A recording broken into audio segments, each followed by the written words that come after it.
What's really bothering me is that nobody's talking about MVP. That dominant performance against Jared Cannonier is staying in my mind. Okay, that fight was almost a week ago. MVP was so much smaller than Jared Cannonier. Now, I was picking MVP the whole week.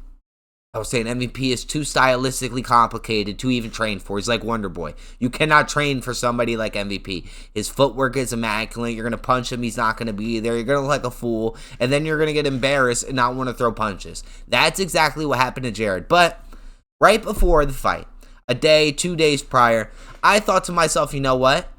Jared Cannonier has this in the bag.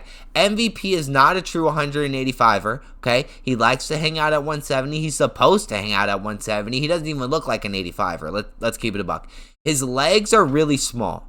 MVP has little tiny baby ant legs, okay? He has little massive kneecaps, but he has small legs. And I thought to myself, Jared is massive. Jared's a strong dude. If Jared smacks MVP's legs full force 4, 5, 6 times, MVP is not going to be as mobile as he once was, and that's MVP's biggest asset. The footwork. He's not going to be able to be slipping and sliding and dodging punches all day and night if you're cracking him in the legs. Okay? Jared Cannonier didn't really go through that approach. He decided to start clinching MVP, which is also a good idea. You know, hey, as long as you're not mobile, I just want to keep you in front of me. There was a bunch of exchanges where Jared had MVP on the fence, and MVP just swapped positions with him. MVP looked absolutely fine at 185 pounds, and I didn't think that was going to be the case. Now, after MVP went out there and completely dominated Jared Cannonier for 2 rounds, Jared did kind of have the third one, just holding him down, doing the wet blanket technique, which Khamzat Chimaev saw in the back and wrote down, and okay, therefore and so on. They ranked Jared Cannonier 11 after that performance. They threw MVP ranked 10.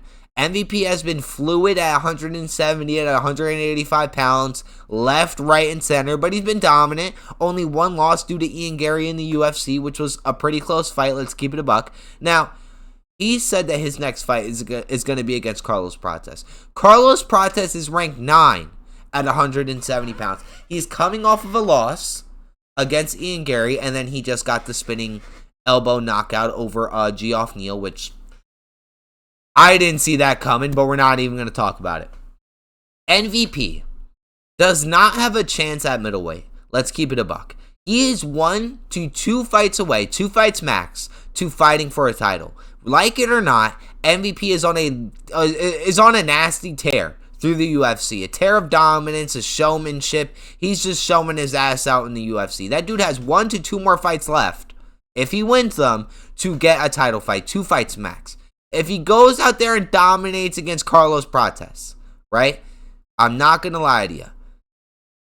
MVP versus JDM sounds absolutely fantastic. JDM is a striker. They have acronyms as their names. JDM, MVP. It just kind of works. You could chant both names. That's just an instant selling fight automatically. But sadly enough, Islam Makhachev is coming up to 170, so no fun matchups for us until Papa Islam gets the shot at JDM. JDM fought Bilal Muhammad how long ago? Wasn't that like almost 9 months ago or something like that? It's alright. I know we give Islam Makhachev princess treatment, but MVP versus JDM is fireworks, and the UFC is holding that against us. But now they're going to be giving us MVP versus Carlos Prates, and I think that's a fantastic idea.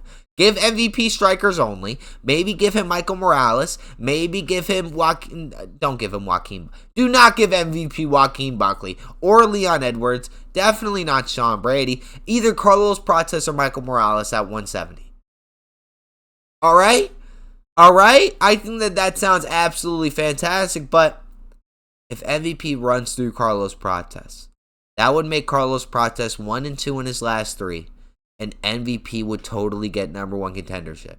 He would. Like it or not, MVP would be next in line, and it would just be sad to see Islam Makhachev take away JDM versus MVP, a banger stand-up fight, 25 minutes of showmanship.